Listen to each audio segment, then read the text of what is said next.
Hi, welcome to my YouTube channel, or welcome back to my YouTube channel. If you're new, hi, my name is Kazaya or Kezzy, and this is my YouTube channel. So I hope you'll stick around and enjoy.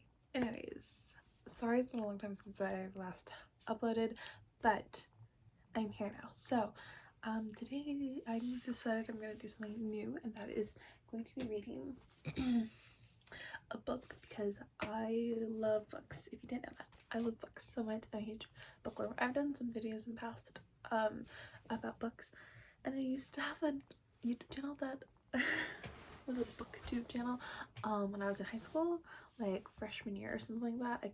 It was yeah, I think it was before freshman year, but it was like right before I went into freshman year, so I would still call it freshman year. But anyways, yeah, so I had so that was something I had. It's been deleted by now, but yeah, so I've always loved books, and yeah, and I've always loved reading books specifically, so I would love to become like an audiobook narrator. So maybe this is my trial run or something.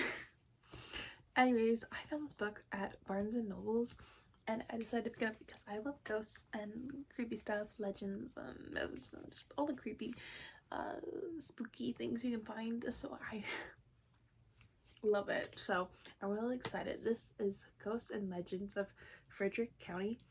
So if you are from this area, and maybe they'll have some interesting stuff for you guys. I don't know. It just seemed very interesting, and yeah, so I'm excited. Also, I have these sunglasses. The lenses are poked out because like I had them because I was like, it's cool. They're like bent crookedly, so that's why they look weird.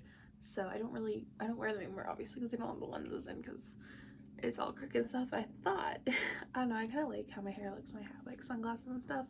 I don't know where my other sunglasses are, so I just decided to have these up here for just like a little effect. I'm kind of like, I don't know, they kind of like how they, I don't know, I just like how sunglasses look when I have them up in my hair, like kind of like headbands. I love headbands, and now I love sunglasses in my hair.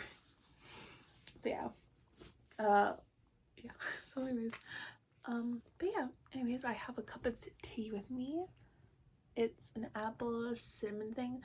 It's March. I know that, okay? It's March 5th. It's about March. Actually, no, it is March 6th. It is like officially turned midnight. So it is March 6th. Wait, it's March 6th. Yeah, it's March 6th, Monday, right there, with my Taylor Swift calendar. So yeah. So that is that. So it's not fall or anything, but since it is a little spooky and it's late at night, it's officially midnight, so it's the middle of the night, and I thought it'd be perfect for that. It smells really nice, like so yeah, perfect spooky vibes. Yeah, I would have the lights turned lower, but like my eyes are just absolute crap, like especially at night, so I feel like if I get them lower it'd be harder to read. So but yeah, maybe during the day or something, like I could do it, because I'm not gonna film myself for reading this whole thing. It is very short though. It's about 74 pages, so yeah. So it's very short, but again, it's late night and my brain's kind of foggy and my eyes are really wonky right now, so I'm gonna read as much as I can. Yeah, anyways, let's just go ahead and get into it. So I'm pretty sure there's gonna be like multiple parts. I don't know how many, but right now I'm looking at least at least 2, but we'll see. Maybe 3, maybe 4, I don't know. Okay, so this is The Ghost and Legends of Frederick County. They have some like little illustrations, and I'm nice. I will share some of them. So this is the first thing it comes to when you open. I like that. It's really creepy. Okay. The Ghosts and Legends of Frederick County by Timothy L. Cannon and Nancy F. Whitmore? I think Okay. Illustrated by Darby Panner. I'm sorry if I butchered these names. The dedication is to Barbara. Okay, we got this. Okay. Here's the introduction. It's just a page and a half, basically. Okay. Introduction. In the late summer of 1976, we, the authors, inspired by the recent publication of Steve Brown's Haunted Houses of Harper's Ferry, decided it might be fun to write a similar book about Frederick County. As we knew of some haunted houses and had access to other material, we eagerly got started. What we thought would be a 3-month project quickly expanded into almost 3 months of interviews, research, and traveling the county many times. The material we gathered seemed to fall into 5 areas. Hence, the book is divided into 5 parts, or sections. The first part is divided into 5 parts, or sections. Oh my god, I'm sorry. Okay, I read that. Oh, the first part is devoted solely to genuine haunted houses of Frederick County. Most of the material was gathered by conducting extensive interviews with people who lived in or came in contact with these houses. The incidents depicted here can be attested to by at least one living person and usually more. The other parts are based on material in local interest books and newspaper articles. All of the material in these sections depicts events or tells stories that have some connection with the supernatural. The first chapter and each of the 5 parts consists of some introductory words for that section, followed by material we felt could not stand alone in a chapter by itself. The other chapters in such part deal with one subject.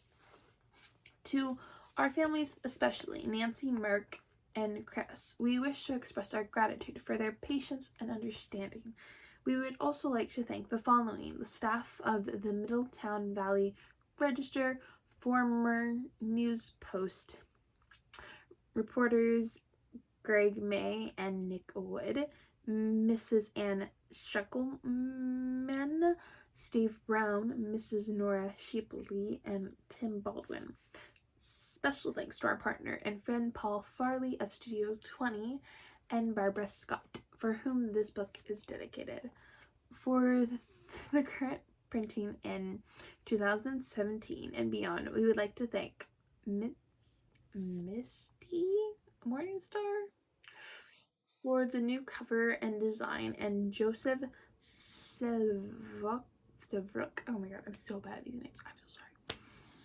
Of Frederick Magazine for some minor modifications that were needed to the cover. We would also like to thank Joseph for reconstructing the book in digital format to be used in the latest and future printings.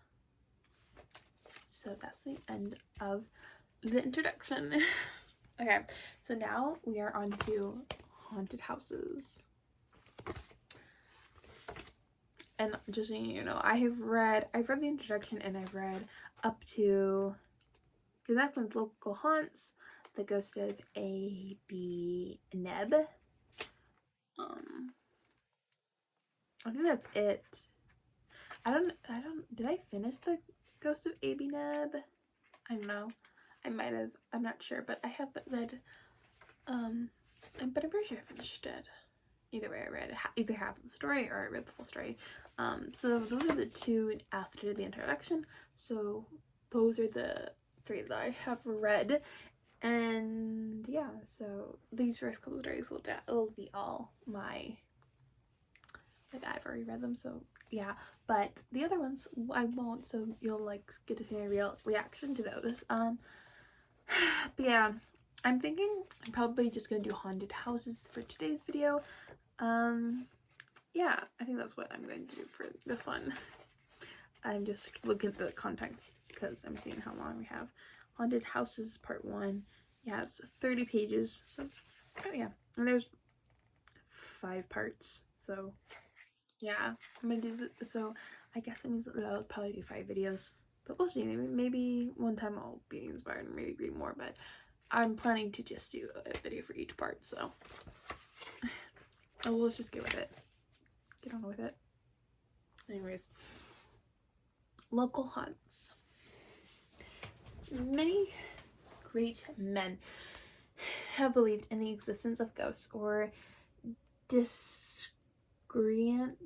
Oh my, I'm sorry, I don't know that word. I don't know English apparently. Entities, discreant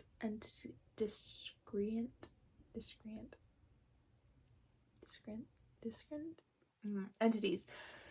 It is said that President Franklin Roosevelt and Harry Truman believed in ghosts, and that Abraham Lincoln participated in seances when he was in the White House. The writer and humorist Mark Twain also participated in seances in hopes of contacting his dead daughter.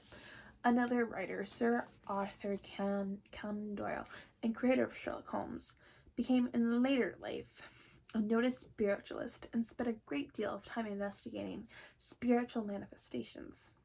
At the time of his death, the inventor Thomas Edison was working on a machine to communicate with the dead.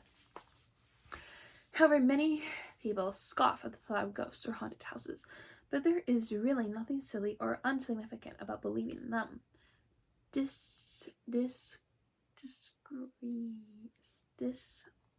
it's the word.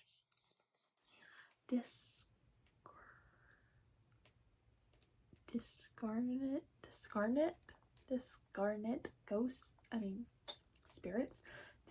spirits are just one theory, maybe the most logical one in many circumstances, to explain certain unexplainable phenomena that occur in many houses and areas of the world. Most areas of the United States can boast of having haunted houses. Even the White House has been subject to the occurrences of strange phenomena usually associated with such places. Probably the most famous house of this sort in recent years was documented in a 1977 book called The Amityville Horror. It told of a house in Amity, New York, and that presumably was and still is the haunt of some very evil entities. This house at 112 Ocean Avenue had been the scene of the highly publicized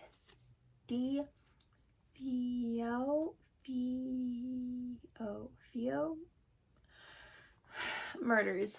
On the night of November 13th, 1947, Rando DeFeo took a high-powered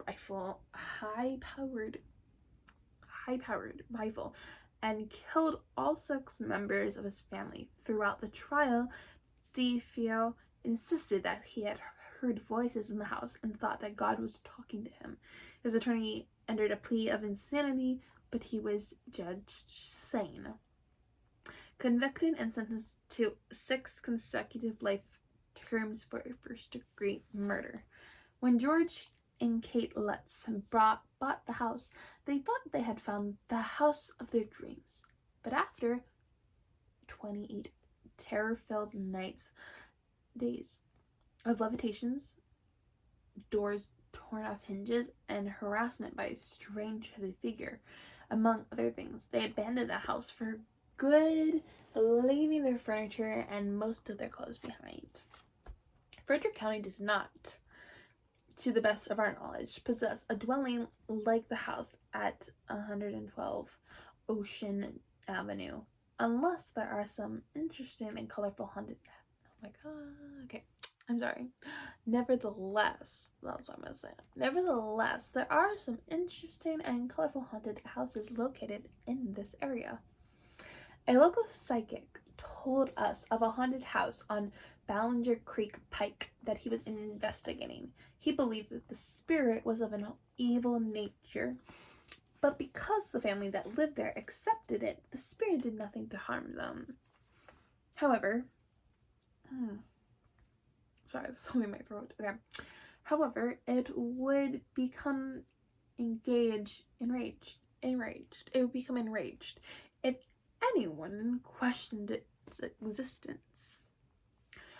On one occasion, a man who drove in a carpool with the owner of the house arrived early and was offered a cup of coffee. The family was discussing recent ghostly occurrences, and their guest was astonished that they believed in such foolishness. They cautioned the man not to treat the subject lightly, or he would be the subject to the spirit's wrath. A short time later, as the men were driving to work, a huge fireball appeared in the car. The driver immediately stopped, and the men attempted to get out, but they could not. They were trapped. The doors, though unlocked, would not open. The driver suddenly looked at his companion and expressed that the ghost did exist. At that moment, the fire was extinguished and the men continued on their journey. Okay, so I'm taking a little pause right there. I'm gonna have some tea. If you have a tea or anything, cheers. Because I'm thinking it'd be nice, like, while I'm reading this book and while I just do this, because I'm planning on, when I finish this, to read another book that I have. I think would be great. So, yeah, but I'm reading. Gonna be drinking my tea now. You can drink your beverage, if it's water, if it's soda, if it's coffee, if it's tea, if it's whatever it is, okay? Just whatever it is, like, cheers. Okay.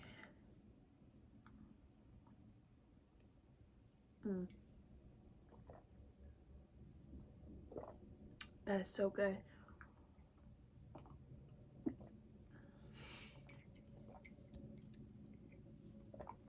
Ooh. Oh, I love apple and cinnamon. It's just, it's such a comfy. It's so comfy. It's cozy. It's like everything. So yeah. Okay, back to reading now. It is interesting to note how strange phenomena often occur in houses where a violent act has taken place. There is an old house near Lake Linganore,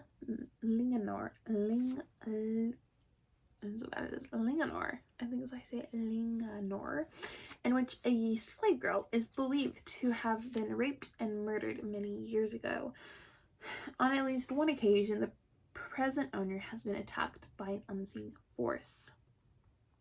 His legs were scratched repeatedly until they bled. In the room where the rape and murder are thought to have taken place, there's a bloody handprint on the wall. Apparently, no amount of paint will cover it for long. The hand-shaped smudge always reappears within a short time. A resident of the Amy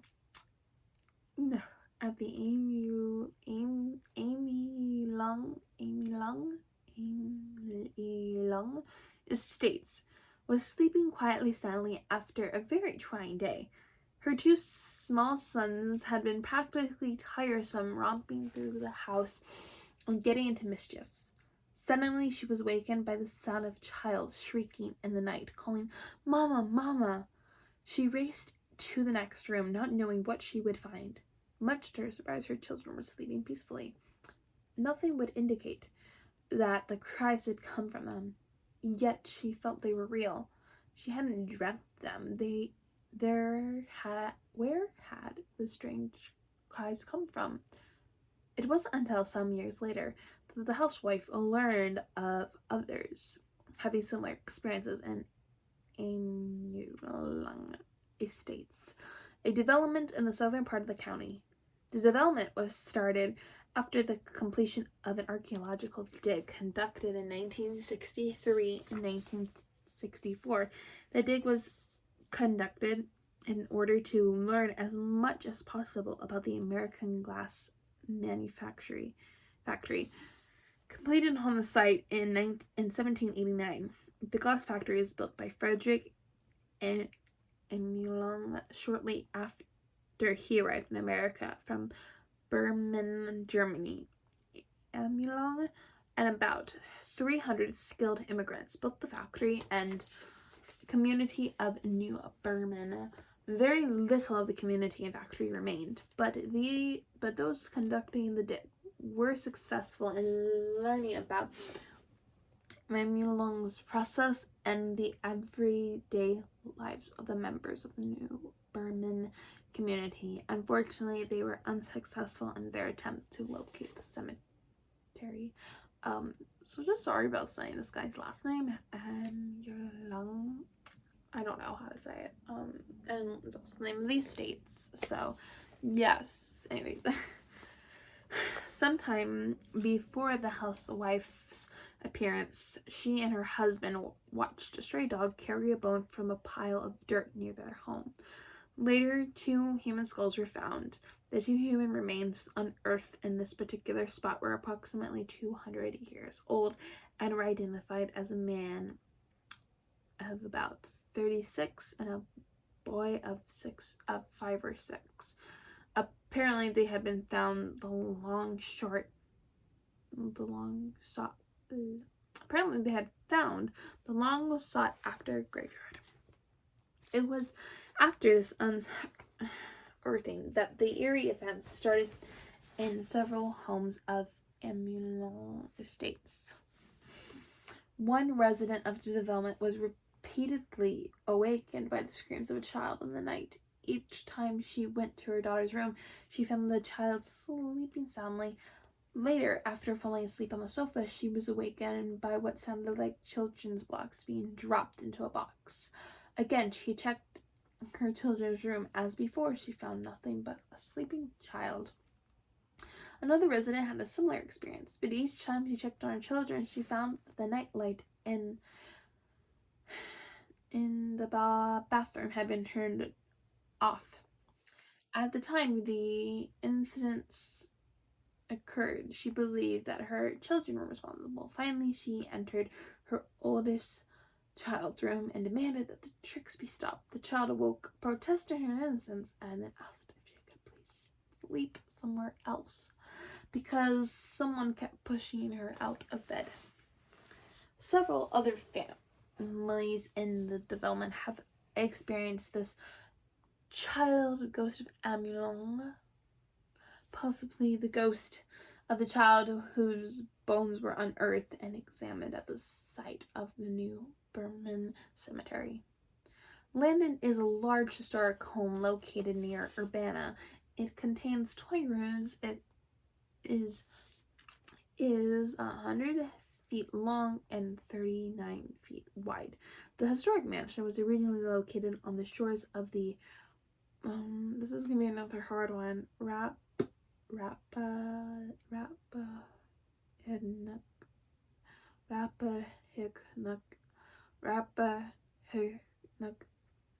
Okay, I'm moving on now. River in Virginia, where it is thought to date back to 1749. Moved to its present site in 1846. It is believed to have been dismantled and taken by the boat to Georgetown, completing its journey to Urbana by ox cart. During the Civil War, Landon was used as a convalescent home for both Union and Confederate forces. Still visible on the study walls are the signatures of some of the soldiers treated there, as well as sketches of Davis, Stuart, Lincoln, and Grant. In 1862, Landon served briefly as the headquarters of General J.E.B. Stuart until overtaken by Northern troops.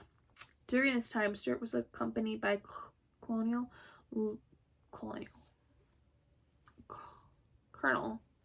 I always for some reason read Colonel's Colonial because that's what it looks like. So I'm sorry. Colonel Luke Tyron Bryan, his chief of staff. Bryan, a native of Frederick County, liked the area as so much that almost 20 years after the war, he and his wife purchased 180 acres of rich farmland surrounding Landon, calling their estate Tyrone. Since the deaths of the Bryans in the early 1800s, there are those who say that Landon is haunted. porch rockers moved for no unexplainable reason, and on occasion an old man has been seen walking in the basement. Recently, while in the basement, the grown son of the present owner and a friend were frightened by the appearance of the upper torso and head of an old man floating about. The old man is believed to be the ghost of Colonel Bryan. However, Mr. Bryan is usually the more visible of the two. Mrs. Bryan, sorry. However, Mrs. Bryan is usually the more visible of the two. Children are often tucked into bed, and when questioned, they insist that an old woman wearing a shawl was in their room. On one occasion, the young daughter of a house guest was served a glass of milk. Those hearing of incidents such as these can well believe the Bryans still occupy their lovely estate. The ghost of A.B. Nebb. In the early summer of 1970, a young couple and their 2 small children moved into an old 2-story house near the Frederick Fairgrounds. Like most young couples in their first home, they enjoyed many hours decorating the house and working in the yard. One day the wife was hanging curtains in the children's bedroom when she heard footsteps coming up the stairs and heard the words, "Hi, honey," coming from the doorway. Expecting to see her husband, she turned to find no one there. Many other strange incidents soon followed. They returned from trips to find furniture rearranged, locked doors opened by themselves. They often heard voices in empty rooms and phantom footsteps on the stairs. Paper boys were frightened by strange noises. Guests were often startled by loud crashes and what sounded like heavy objects rolling overhead. Babysitters seldom lasted more than one night. They felt their house was surely haunted, but decided they were not going to be scared away by any ghost. They continued remodeling the house and working in the yard, unaware the worst was yet to come. One evening while she was fixing dinner, she heard a deep moaning coming from beneath her. She thought something terrible had happened to her husband. She rushed downstairs and found him sitting at his desk. He had dropped his pencil and had both hands on his paper. He was just sitting there, rigid, staring straight ahead. They looked at each other, and a chill ran up their spines. That same night, the whole family was awakened by a loud crashing noise, which sounded like their pet dog was being thrown repeatedly against the back door. Almost immediately, she started making a terrible howling sound. By the time they got there, the crashing noise had stopped, and their dog lay shaking and scared by the door. Several days later, after they had all gone to bed, the young wife was awakened by what sounded like a child sobbing. She immediately checked the boys' bedroom and found both of them asleep. She started back, thinking it was only a dream, when she heard a strange noise at the end of the hall. The bathroom door was closed and the lights were off. Hearing nothing, she opened the door and turned on the light. She was startled to see a middle-aged man with dark curly hair, dressed in coveralls and boots, standing in the middle of the room. He looked directly at her and said, "Stop the digging. Leave my family alone," and then vanished. Out of desperation, the young wife decided to try using a Ouija board to contact whatever it was that was disrupting their lives. She convinced a neighbor to help her. They placed their hands on the pointer and waited. They were amazed when it started to move. The board told of a man named A.B. Nebb, who lived in an old shack nearby with his wife and small children. A small child. That's one child. So, child, not children. And small child. Sometime in the last century, during the epidemic, his wife and child died, leaving him alone. He died a few years later, but every day he was alive and stopped by the graves of his wife and child. According to the board, A.B. Nebb still looks over the grave and will haunt anyone who disturbs them. It didn't take long for them to realize that the gardening and digging in the one part of the yard usually resulted in strange and frightening activities in the house. They moved their garden to another part of the yard and kept their dog chained to the back of the house. Much to their surprise, most of the ghostly activities stopped. The past 4 years have been relatively quiet. Some ghostly activity still occurs, but it no longer frightens them. They still don't know if anyone is buried in the backyard, and no one wants to find out. Okay,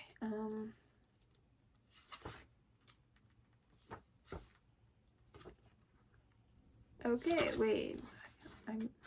Hold on, wait a second. So I was just checking to see how much I have left because I'm getting a little tired. And it says there's only one more story left. I thought it was 30 pages. Okay. So I missed part 2. Oops. I didn't notice. I just missed it, I guess. Again, it's late at night, so I guess I missed it. So there is only one because the 37 were, I thought that's what the last story was on. That's actually the last story of the next section. So yeah, there's only, because the next story is on page 21 and it's the last one, and that's what we're on now. So okay, last story for now, because this is the last of the haunted houses. So Woodsboro Ghost. So yeah, those were all the ones I had finished. I hadn't finished the AB Nab one, so that one, the ending, I was not expecting that. That was very interesting. Okay, so this is the one that I haven't heard. Okay, so here we go. Finally some new stuff now. Okay, a Woodsboro Ghost. Woodsboro is a small rural community located about 10 miles northeast of Frederick. It is a community steeped in tradition, as many of its residents are said to be descendants of the town's early settlers.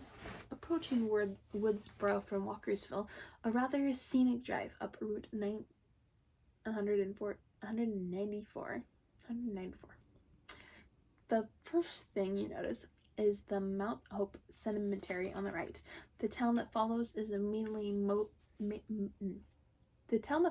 made up mostly of large shade house trees and old Victorian homes, some of which are haunted. One such house, located midway through town, has been haunted for at least 10 years. Most of the time, the ghost is fairly tame.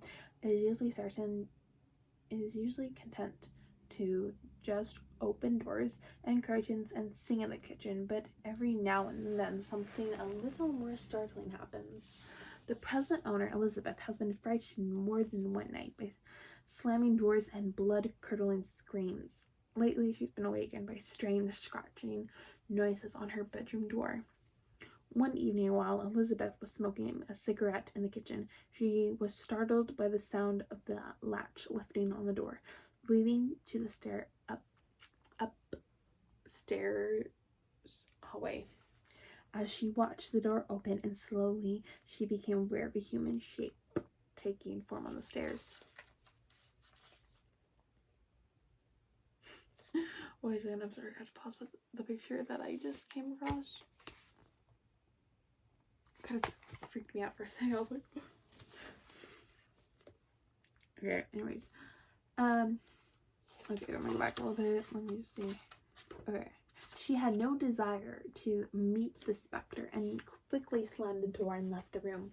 Probably the most frightening experience occurred for the first time several months ago and has happened again just recently. One night, while trying to sleep, Elizabeth sensed a presence in her room and then felt the edge of the bed lower, as though someone was sitting down.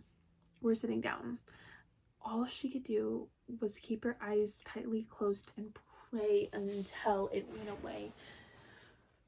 Other people too have experienced the ghost, and several have seen it. One elderly lady spending the night had awakened and started to get out of bed when she saw what happened to be appeared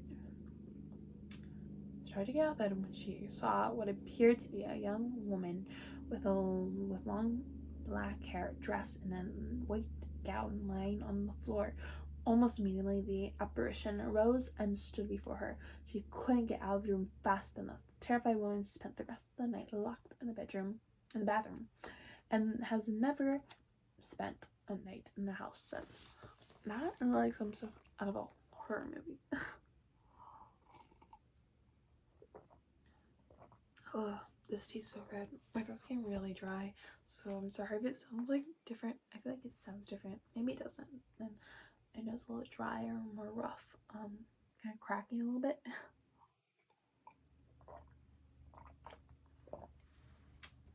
And my water with me is actually what's holding up my phone. Because good angle. The only good one at night. Late at night. Oh, geez, Louise. Okay, almost done. And I'm sorry the video's long, but yeah. Anyways, almost done. I'm not really editing my videos right now, just because I just don't really want to. So, since I'm just here reading, I don't feel like I have to. Okay, I'm just putting that there. Anyways, back to reading now. Just who the ghost is, no one knows for sure, but there are some interesting theories. One local psychic who visited the house believes the house is the daughter. The ghost is the daughter of a cruel man who lived in the area some years ago. According to the psychic, she had hated her father, so that when she died of okay, I've never heard of this. I'm sorry, I'm gonna butcher it again.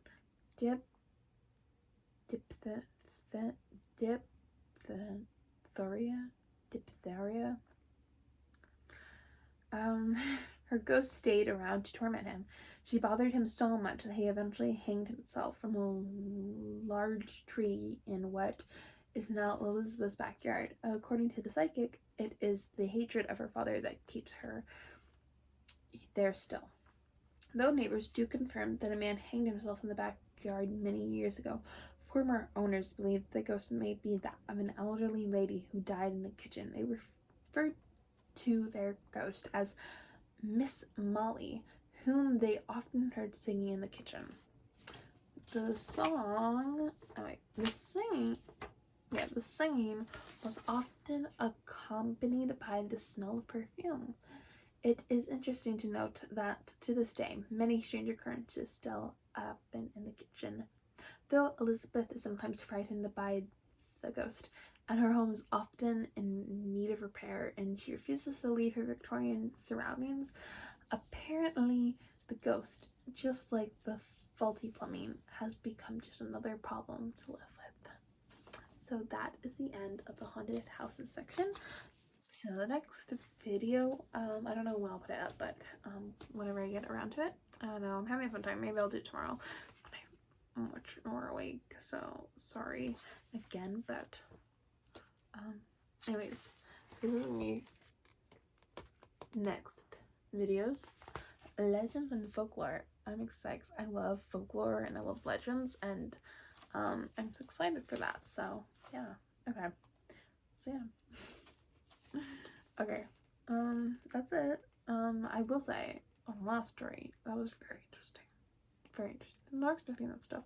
I will say that I find interest, like, for me, I don't know who I think the ghost is. Like, I don't know if I believe the stories, because they're just theories, you know, and they seem like very vague theories, like there's not a lot of evidence, and I don't know, I like to have a lot of evidence before I state a claim. But I will say, out of the two, I think they're both very likely, but I don't know, I feel like because they have, like, the neighbors who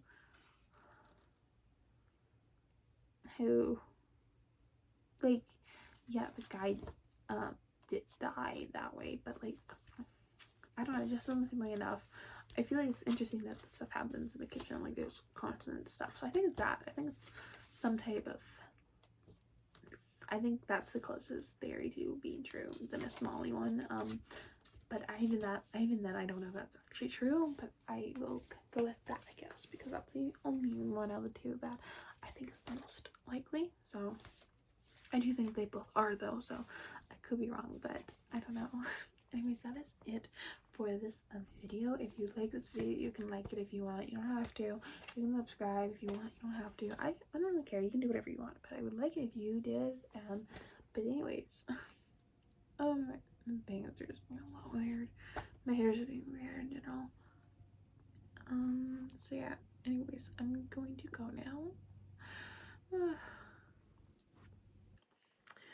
And yeah, like there's a lot. Just like, oh yeah, this one has changed, but like all my social medias and most stuff, wouldn't be surprised. Like my hair and the new look and everything. Many new looks, I guess. And I've been talking a lot about my loving reading and stuff on my Instagram and stuff, which is my main one, I feel like, nowadays. But yeah, anyways, I'm gonna go. It's been 40 minutes. I'm hoping the other ones will be as long because they'll be just me reading. I'm really kind of talking because this has been my first video in a long time, so yeah. Okay, anyways, I'm gonna go now. I'll see you in my next video. I love you guys so much. Okay, bye.